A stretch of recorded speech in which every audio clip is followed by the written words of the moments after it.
Bonjour à tous, frères et sœurs amis. Alors, je commence tout de suite puisqu'on a quelques petites choses à voir et le temps file. Donc, j'espère que les moniteurs pourront continuer à remplir les registres en attendant. Alors, cette semaine, donc, nous continuons notre étude sur Actes, d'accord? Ce trimestre, nous étudions Actes. J'espère que vous avez passé une bonne semaine à revoir ces informations que nous avons et j'espère qu'on pourra en retirer quelque chose de plus, puisque nous sommes à l'école et le propre de l'école, c'est d'apprendre. Ça ne sert à rien d'aller à l'école et de repartir sans avoir au moins une information en plus. Donc, la semaine dernière, nous avons parlé de la vie, enfin, des premiers chrétiens. Cette semaine, nous avons vu une nouvelle phase. Donc, nous avons parlé des premiers dirigeants. Donc, ce matin, je vous propose de voir ça, de revoir, puisqu'on ne va pas étudier, hein, comme on a vu, on va revoir la leçon, puisque nous l'avons faite. Donc, je vous propose de revoir ça autour de 3 axes. La controverse, déjà, et ses effets. Étienne et Philippe, et ensuite, la vision d'Étienne. Alors, pour commencer, comme l'a dit la directrice tout à l'heure, nous sommes à l'école, donc il y a un échange. La prédication, c'est pour tout à l'heure. Donc, j'espère que vous allez participer avec moi et répondre aussi aux questions et réagir. Alors, à quel problème la jeune Église a-t-elle dû faire face? Quel était le problème? Ce qu'on a appelé la controverse. C'était quoi le problème? Alors, vous pouvez répondre à haute voix s'il n'y a pas encore de micro. Alors, c'était quoi le problème? Nous avons étudié, n'ayons pas peur. Parlons. Alors, c'était quoi? Le service aux tables, oui, ok, très bien. En d'autres termes, c'était quoi le problème?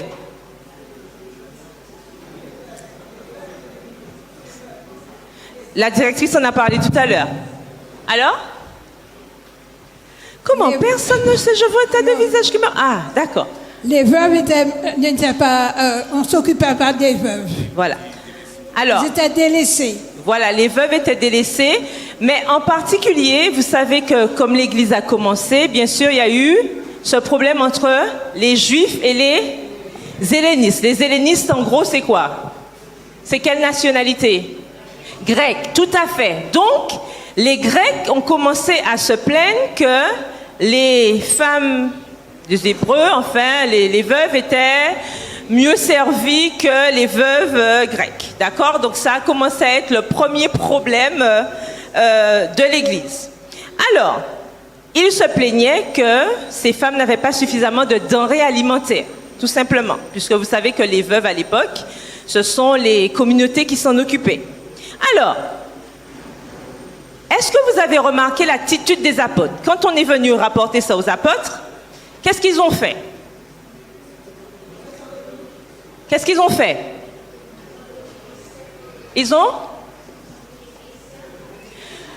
Oui, ils ont délégué 7 personnes, mais est-ce que... Alors, je parle de leur attitude. Est-ce qu'ils ont fait un tas de chichi avec ça? On va rester simple dans les... Est-ce qu'ils ont fait un tas d'histoires? Non, d'accord? Tout de suite, ils n'ont pas perdu de temps, ils ne se sont pas posé plus de questions, ils n'ont pas laissé la moutarde, l'œuf se transformer en moutarde, etc., etc. Ils ont tout de suite trouvé une solution. Parce que comme dit le proverbe, tout ce qui traîne se salit. Tu voulais dire quelque chose? Il faut noter que les disciples, les apôtres nous donnent une leçon sur ce point-là. Souvent, on dit « Ah, ça c'est de la bagatelle ». Ou on va chercher que ce sont les veuves qui ont un problème. « Ah, mais elles sont exigeantes, hein oui, on va leur trouver des problèmes. » Mais les disciples ont compris tout de suite que ce qui paraissait un petit problème, pouvait créer une grosse désunion dans le groupe. Et c'est pourquoi ils l'ont traité tout de suite, pour garder l'unité et l'harmonie. Tout à fait. Donc, il n'y a donc, que ce soit à l'église, dans la famille, tout a sa raison d'être. Il faut tout régler et ne rien laisser traîner. Voilà, il ne fallait pas laisser donc des peccadilles, d'accord? Il ne fallait pas laisser des peccadilles gâcher le travail primordial qu'il y avait. Puisque l'objectif, c'était quoi? L'objectif de cette église, c'était quoi? L'église était là pour quoi? Ça vaut aussi pour nous aujourd'hui. Voilà, c'était pour annoncer ce Jésus, parler de cette expérience, d'accord? Annoncer la bonne nouvelle, dire que Jésus était venu, il avait fait ça, il était mort, ressuscité, voilà pourquoi, etc. Donc, l'objectif, en fait, c'était l'évangélisation. L'objectif, c'était d'amener d'autres à Christ. Et l'objectif, donc, n'était pas simplement de gérer des problèmes qu'on aurait pu résoudre tout de suite. Donc, sous l'égide du Saint-Esprit, ils ont pris une décision. Il y a quelque chose à dire ici. Non, je voudrais rebondir sur la remarque de Sœur Guéridra. Mis à part le fait que les apôtres n'aient pas laissé traîner, mais il faut voir qu'ils ne...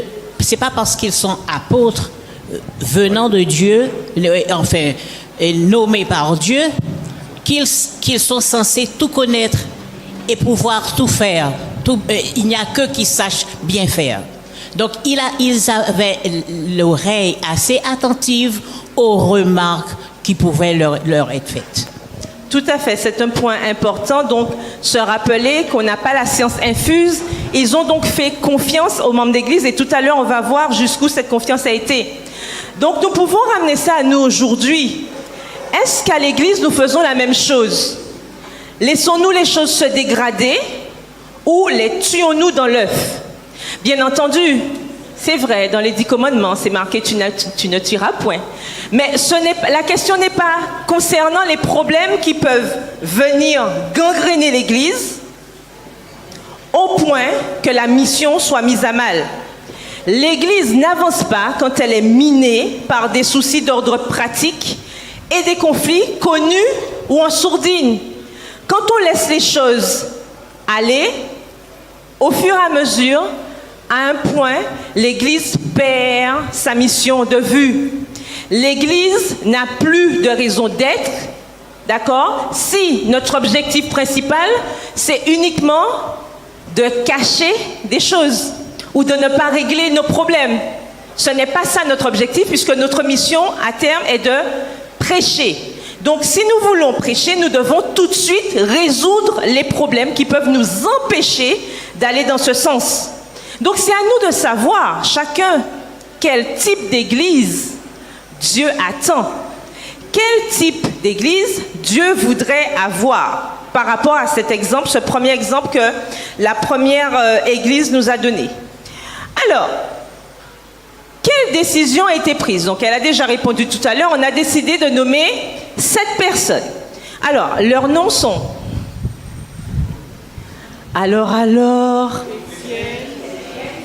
Oui, Étienne, Philippe, Procor, Nicanor. Nicolas. Qui encore? Nicolas, j'ai entendu, et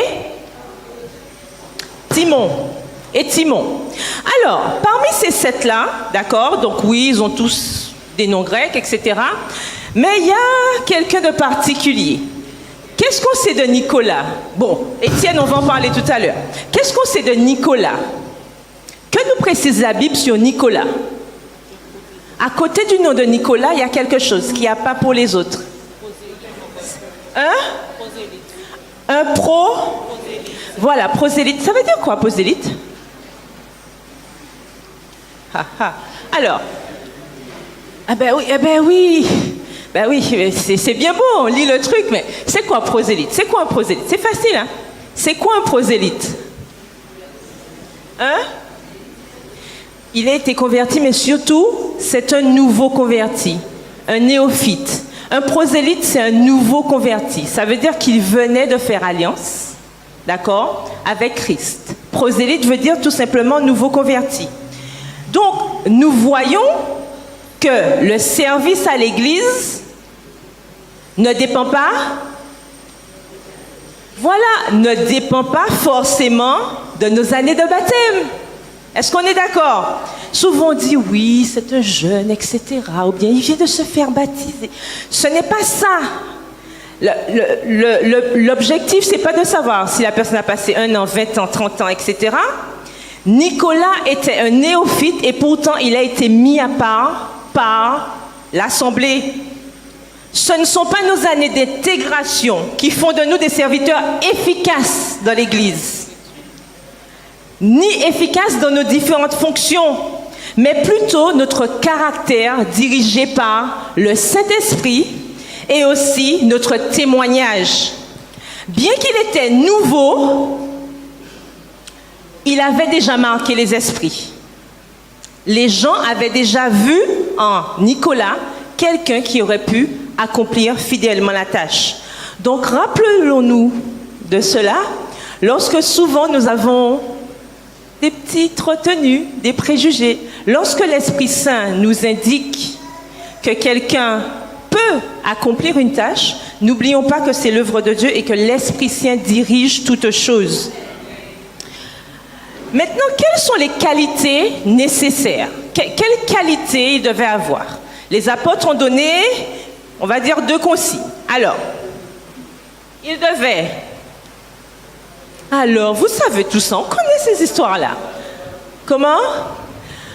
Oui, mari d'une seule femme, mais ça c'était après, pour les anciens. Plein de sagesse, oui. Sur ta ligne? Oui. Alors, rendre un bon témoignage, mais on va aller plus loin. Ce ne sont pas eux qui rendaient un bon témoignage, ce sont les autres qui devaient dire du bien d'eux. Ce sont les autres qui rendaient un bon témoignage. Donc, ils ont bien précisé, les apôtres, dont on rend un bon témoignage. Ce n'était pas à eux de témoigner d'eux-mêmes. Hein. Ce sont les autres qui voyaient qu'ils étaient aptes au service. Donc, dont on rendait un bon témoignage, mais aussi rempli, je l'ai entendu, de Saint-Esprit et de sagesse. Pourquoi c'était nécessaire qu'on rende un bon témoignage d'eux, qu'ils soient remplis de sagesse et quel était l'intérêt? Pourquoi? Parce que normalement, le Saint-Esprit allait agir puisque les apôtres étaient... Alors, à votre avis, rapidement.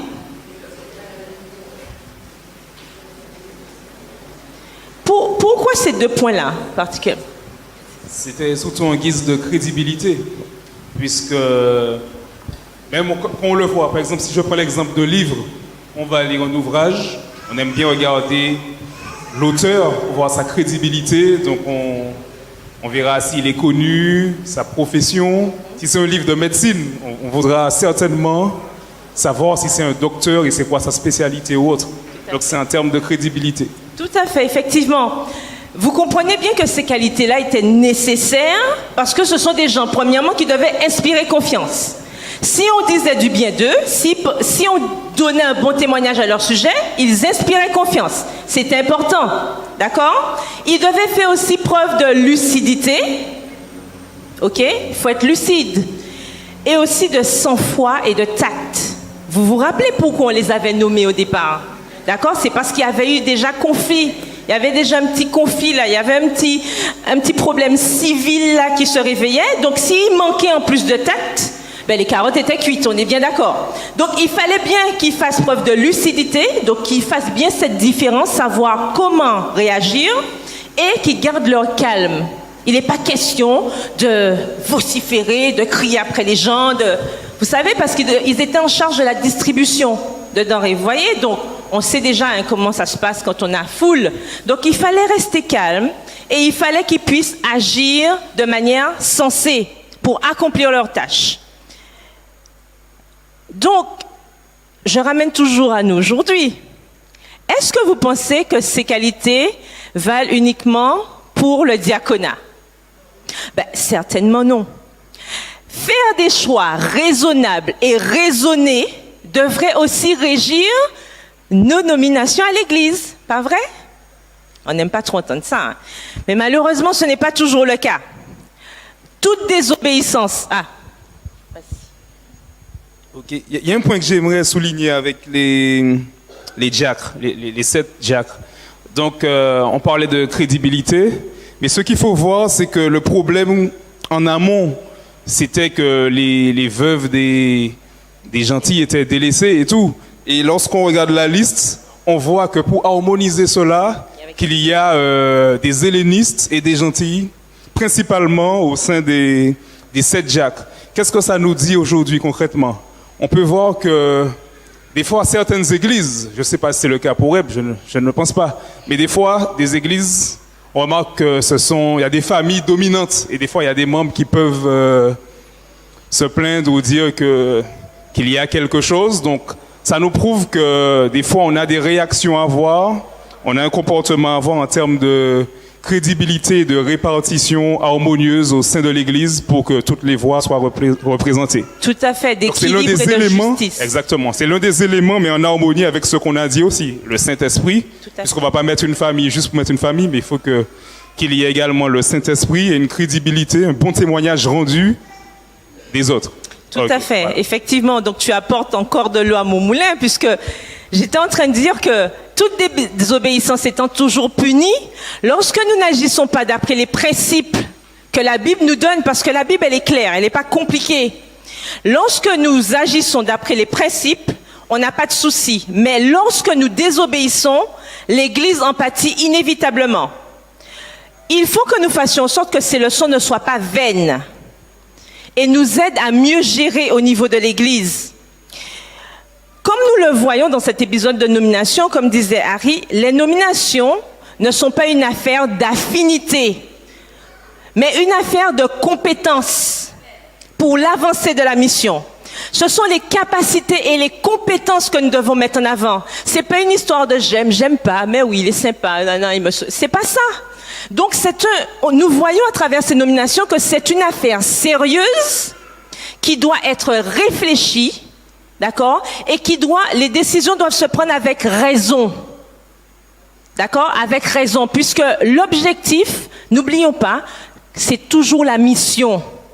L'objectif, c'est pas d'occuper des rangs ou des postes. L'objectif, c'est de permettre que ces personnes puissent nous aider à avancer. Pas rester sur place, encore moins se reculer. D'accord? J'ai vu une main au fond. Ah oui.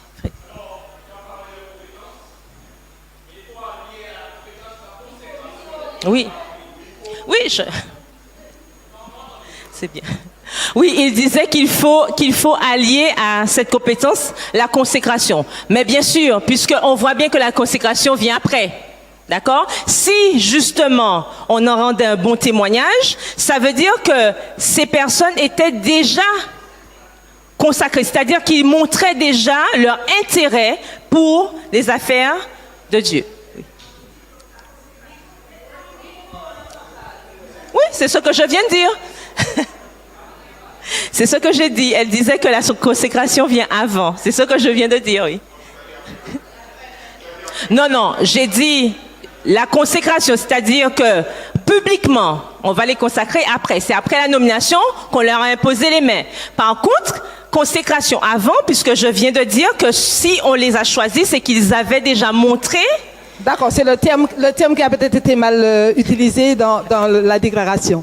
Mais effectivement, il faut déjà que cette personne soit consacrée à Dieu, qu'elle rende un bon témoignage, rempli de sagesse, pas quelqu'un qui va venir mettre des cancans dans l'église, mais quelqu'un qui est là pour justement apaiser les choses avec un esprit de sagesse, utilisant la parole de Dieu pour pouvoir canaliser les réactions. Et puis, l'esprit de Dieu qui se laisse guider par l'esprit de Dieu. C'est déjà le premier plan. Et Dieu, et mes frères, soyons clairs. Souvent, nous parlons de compétences, c'est-à-dire d'intellectualité, ou etc. Vous savez où on apprend le mieux à être compétent? Au pied du Sauveur. Donc, ce n'est pas les écoles qui forment les serviteurs de Dieu. C'est la consécration, le temps qu'on passe avec Dieu, la contemplation de notre Sauveur, où on apprend de lui, on le laisse nous transformer, c'est ce qui qualifie pour le service, d'abord. Oui, nous sommes bien d'accord que quand on a parlé de compétences tout à l'heure, il n'était pas question de diplôme ou de quoi que ce soit. On parle de l'aptitude, d'accord? On parle de l'aptitude. Je vais prendre un exemple simple. On a besoin de quelqu'un pour aller régulièrement dans le champ, etc., etc. On ne prendra pas forcément quelqu'un qui a des difficultés physiques. Est-ce qu'on est d'accord? Parce que la personne ne pourra pas accomplir cette mission. Ce n'est pas du tout une question de mise à l'écart. Elle peut faire autre chose.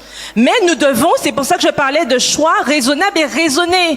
C'est pas parce que je l'aime, je vais mettre là, et puis, qui est-ce qui ira dans le champ? Qui est-ce qui va diriger les choses si Ben oui, voilà, c'est dans ce sens-là que je parle, d'accord? Donc, il faut être logique lorsque nous faisons les choses, sous l'égide, bien sûr, toujours de l'esprit. Alors, maintenant, autre point. Il y a un problème sous-jacent, celui de l'appartenance à un clan. Or, souvent, lorsqu'on choisit des gens, on choisit des gens de son clan, mais pas des gens qui remplissent toutes les conditions. Et c'est pourquoi l'Église, aujourd'hui, est troublée. Oui, justement, c'est pour ça on disait tout à l'heure, pas d'affinité. C'est ça, ça va dans le sens de ce dont on a parlé. Effectivement, donc maintenant, autre point. Qui a choisi ces diacres? Qui a choisi? L'Église, l'Assemblée et pas les apôtres. Est-ce que vous avez remarqué ça? Les apôtres aujourd'hui pourraient correspondre à qui? Pour nous aujourd'hui, aux pasteurs, aux anciens éventuellement, d'accord? Donc les responsables d'Église.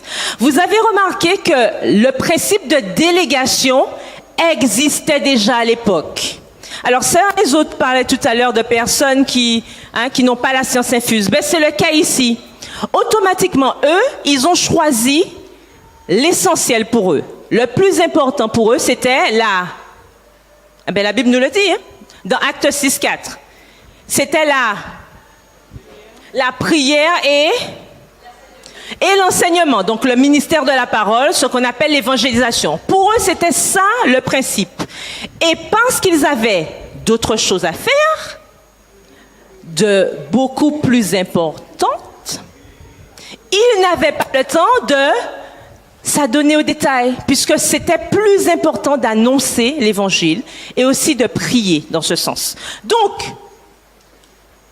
ils ont choisi l'Assemblée, d'accord? Ils ont préféré les solliciter. Alors, est-ce que l'Assemblée a refusé? Est-ce qu'ils ont dit, ah non, on n'est pas sûr, on ne veut pas faire ça, etc. Est-ce qu'ils ont fait ça? Non. Ils ont effectivement été de l'avant, ils ont procédé à la nomination de ces diacres. Aujourd'hui, nous avons toujours cette occasion.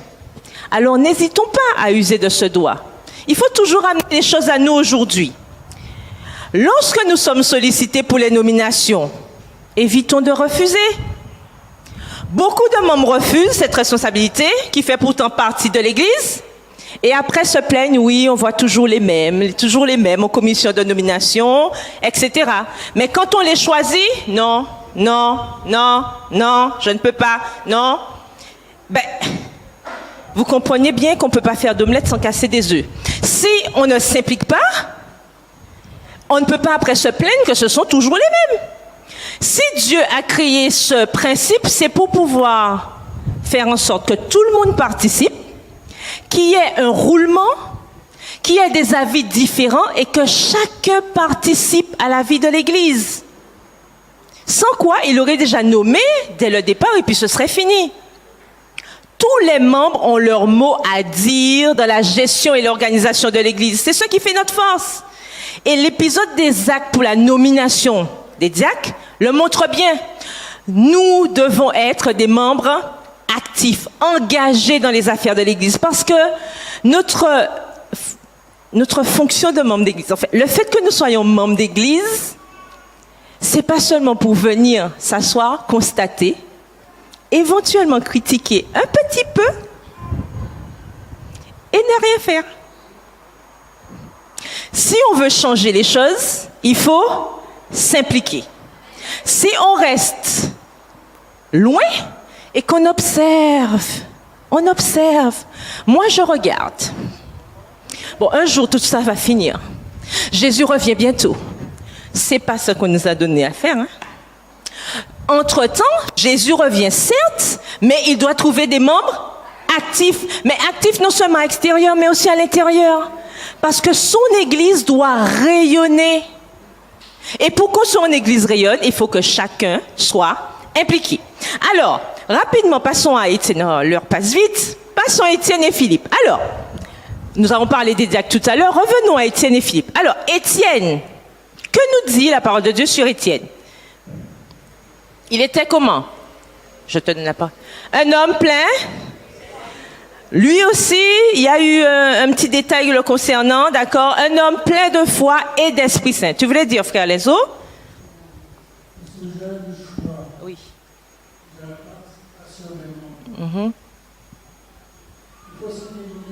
Une participation, comment dirais-je, intègre. Il ne faut pas de parti pris. Il ne faut pas une campagne de candidature. Ces hommes qui ont été choisis parce qu'ils avaient certaines données compétentes et non parce qu'ils faisaient partie d'un groupe. Il faut toujours souligner cela et je dois dire cela à tous les échelons de l'Église. Comprenez ce que je dis? Tout à fait. Alors, nous revenons donc à Étienne. Merci pour ton intervention. Que faisait-il? Donc, homme plein de foi et d'Esprit Saint, que faisait-il en particulier? Vous avez oublié?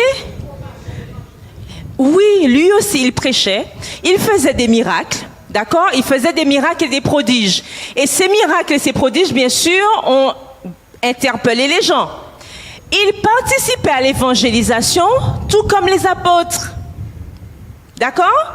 Quelle leçon pour nous aujourd'hui? Il parlait avec tant de sagesse que les érudits de l'époque, c'est-à-dire on a vu, hein, on nous a parlé des affranchis. Vous savez c'est à qui les affranchis? Les affranchis. Vous savez pas? Ah ben c'est super, ça va être une belle école. Alors, les affranchis, c'était les Juifs qui étaient à Rome. D'accord? Donc vous savez qu'il y avait eu déjà une déportation des Juifs et donc ils étaient un peu partout. Donc les Juifs, les affranchis, pardon, c'était le groupe qui avait été élevé à Rome. Ensuite, on nous a parlé des Cyrénéens. Vous savez c'était qui les Cyrénéens?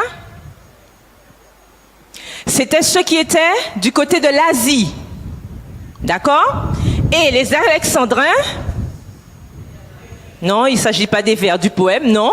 Les Alexandrins, ce sont ceux qui étaient surtout basés sur l'Afrique. D'accord? C'est-à-dire que c'est une diaspora. Nous avons affaire à 3 diasporas, d'accord, différentes. Et en fait, ces gens-là s'étaient retrouvés à Jérusalem dans le cadre de la Pentecôte, d'accord? Donc c'est pour ça qu'ils se retrouvent. Et chacun, bien sûr, défendait ses droits, d'accord? Donc même au sein même des Juifs, il y avait ceux qui disaient oui, nous sommes plus conformes à la règle, non, vous n'êtes pas, vous avez été transformés, etc. Donc déjà entre eux, ça n'allait pas très bien. Et même eux, pourtant c'était des intellectuels, d'accord? Même eux, ils restaient un peu bouche bée devant Étienne parce qu'ils ne comprenaient pas comment Étienne arrivait à dire autant de choses sensées. Mais est-ce qu'ils ont pour autant accepté ce qu'Étienne disait? Non, du tout. Nous verrons comment ça s'est terminé, le pauvre Étienne. Alors, avant d'arriver à cela, quelles leçons pouvons-nous tirer de l'expérience d'Étienne avant que nous n'arrivions à sa malheureuse conclusion? Des leçons à tirer d'Étienne. Alors déjà, son implication totale dans la mission. Ok? Ces derniers temps, nous entendons souvent parler d'implication totale des membres. Implication totale d'Étienne dans la mission. Nous ne sommes pas tenus de nous enfermer uniquement dans un poste. D'accord? Nous voyons qu'Étienne, il était certes diacre consacré, mais il a participé aussi à l'évangélisation. Il faisait aussi des miracles. Donc, il travaillait quand même dans les autres départements, si vous préférez. Il y a d'autres aspects dans l'œuvre où nous pouvons participer. On ne peut pas dire simplement « Ah, moi, je suis à l'école du sabbat. » Après, non, ok? Tout le monde a quelque chose à faire et tout le monde, on peut s'entraider dans les différents postes à l'église. Comme le faisait Étienne. C'est ce que faisait Étienne. Il accomplissait sa mission, fidèlement certes, mais aussi quand il y avait quelque chose d'autre à faire, il y avait une opportunité d'évangéliser, il faisait. Donc, implication totale dans la mission. Aussi, une leçon de courage. On parlait tout à l'heure des Alexandrins, Cyrénéens, etc. Leçon de courage. Il n'a pas eu peur de dire la vérité et rien que la vérité. Il était bien placé, c'était. D'accord? Donc, il n'a pas eu peur, avec courage, de dire leurs 4 vérités, d'accord, aux membres de l'Assemblée. Est-ce que vous avez pris le temps de lire son discours? J'espère que oui, hein? Jusqu'au verset 53, où il explique de la Genèse à l'Apocalypse, d'accord? Quand je dis Genèse à l'Apocalypse, vous avez compris, début, fin des enfants d'Israël, pour bien leur expliquer que jusqu'à maintenant, vous n'avez rien fait de ce que Dieu vous avait demandé. En gros, c'est ce qu'il leur disait. Et bien sûr, comme on dit, la vérité dérange toujours, voilà, blesse. Ils n'ont pas voulu écouter, mais il a quand même dit la vérité malgré ce qu'il encourait. Parce qu'il savait très bien comment il allait finir. En titillant comme ça les responsables. C'était déjà arrivé à quelqu'un d'autre que nous connaissons très bien, qui a fini sur la croix. Qui est? Voilà. Nous avons aussi une 3e leçon, la leçon du pardon. Bien sûr, on peut tirer d'autres leçons, mais celle que j'ai retenue, la notion de pardon. Maintenant qu'il a titillé les responsables, qu'est-ce qu'il décide de faire? Mais ils ne sont pas contents. Alors, il décide de l'éliminer. Donc, lorsqu'Étienne a été traîné et on a commencé à le tuer, qu'est-ce qu'il a fait? Est-ce qu'il a maudit le nom de tout le monde? Est-ce qu'il a dit « Je regrette, Seigneur, de t'avoir suivi ?» Non. Qu'est-ce qu'il a fait? Il a prié pour eux et pardonné. Waouh! Est-ce que nous aujourd'hui, est-ce que ça vous rappelle un épisode précédent? Jésus sur la croix, il a fait pareil. Il a prié. Pardonne-leur car ils ne savent pas ce qu'ils font. Père, je remets entre tes mains mon esprit. C'est un petit peu, c'est analogue à ce qu'a fait Étienne aussi. D'accord? Nous aujourd'hui, est-ce que nous pardonnons à ceux qui nous ont fait du mal? Alors que ces hommes étaient devant des situations de mort atroces, et atroce, vraiment, c'est un euphémisme. Vous avez certainement vu comment se passait la crucifixion, la lapidation, je ne vous en parle même pas. Malgré ces difficiles, ils trouvent le moyen de pardonner. Nous sommes parfois en pleine forme, nous respirons, nous buvons, nous mangeons. Quelqu'un nous pile le pied et ça y est, je ne veux plus te voir jusqu'à la fin de ma vie. Enfin, nous devons faire attention à ne pas avoir de grogne tellement énorme que ça nous éloigne de notre Dieu. Alors, Philippe, rapidement. Philippe, lui, c'est un homme, on n'a pas beaucoup d'informations concernant Philippe, mais on sait en tout cas que pour lui, il était toujours disponible. Oui ou non? Qu'est-ce qu'il a fait? Lui aussi, il faisait des prodiges, il faisait des miracles. La Bible nous le dit. Mais aussi, dès que l'Esprit lui indiquait de faire quelque chose, l'épisode le plus célèbre que nous connaissons, c'est quoi? Voilà, avec l'Éthiopien, dès qu'il avait quelque chose à faire, me voici, envoie-moi. Pareil, leçon pour nous avec Philippe. Nous devons être disponibles et disposés à travailler pour Dieu parce que Dieu ne peut travailler qu'avec des gens qui sont disposés à le servir, mais aussi des gens qui se rendent disponibles pour lui. Et je finis, directrice. Malheureusement, on n'a pas beaucoup de temps. Avec la vision d'Étienne. Alors, vous savez que c'est ça qui a vraiment courroucé les responsables quand il a fait son discours. C'est vraiment là. Jusqu'à maintenant, ils étaient en train de grogner. Ah ouais, machin, qu'est-ce qu'il nous raconte et tout. Mais là, alors là, quand il a vu dans son rêve, qu'est-ce qu'il a vu dans son rêve, rapidement? Quand il a vu Jésus à la droite de Dieu, surtout que dans son discours, vous remarquez que contrairement aux autres discours, il n'y avait pas de repentance là. Hein? Il n'y avait pas de repentez-vous, Jésus, machin. Non. Là, carrément, c'était un jugement. Et quand il voit Jésus à la droite de Dieu, enfin du Père, c'était quoi? C'était l'image du jugement. Israël était désormais jugé, puisque le discours qu'Étienne avait fait, c'était pour leur montrer que ça suffit. L'Éternel avait fait une alliance avec vous, vous n'avez pas respecté, vous avez refusé. La Bible même nous dit qu'il se bouchait les oreilles, d'accord, pour ne pas entendre. Donc, c'était le jugement. À partir de ce moment-là, la mort d'Étienne a marqué le début de l'évangélisation ouverte à tous. D'accord? Donc, à partir de ce moment-là, vous avez vu que Étienne est décédé. D'accord? Et après sa mort, il y a eu une vague de persécution. Et c'est à partir de là que ce commandement que Dieu avait donné, vous vous rappelez? Vous serez mes témoins à Jérusalem, en Samarie et jusqu'aux extrémités de la terre. Ben, c'est à partir de là, d'accord, que ce commandement a été effectif. Tellement effectif que nous sommes là aujourd'hui. Merci Seigneur. Alors, nous voyons bien que lorsque nous sommes à l'écoute de Dieu, les choses se passent beaucoup plus tranquillement que lorsque nous sommes désobéissants. Donc, pour conclure, est-ce que ça doit s'arrêter là? Est-ce que l'évangélisation qui est arrivée à nous doit s'arrêter là? Ben non, évidemment, ça doit continuer. Comme les chrétiens de la première heure, nous devons continuer à propager cet évangile.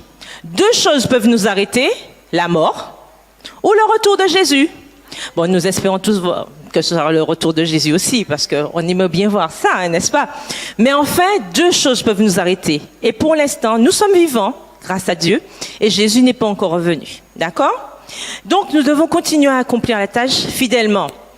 Et aussi, nous pouvons conclure de ces premiers dirigeants que malgré les problèmes qu'ils ont eu à gérer, des problèmes organisationnels, mais aussi des problèmes humains, nous avons ces problèmes-là aujourd'hui, mais ils ont quand même usé de sagesse parce qu'il n'y a rien de nouveau sous le soleil. Donc ça veut dire que nous aussi, nous vivons ces choses-là. Ils ont apporté des solutions rapides, efficaces et qui perdurent. Aujourd'hui, nous devons faire de même. Que l'Esprit de Dieu nous aide, tout comme il l'a fait à l'époque, à nous impliquer davantage de manière organisée et entière dans la mission. Qu'il nous donne le courage de dire la vérité et présenter la vérité qu'est le Christ, quoi qu'il arrive. La semaine prochaine, nous verrons donc l'histoire de ce témoin célèbre de l'assassinat d'Étienne. Déjà, je vous souhaite une bonne étude et à bientôt. Bon sabbat à tous. Merci de votre participation.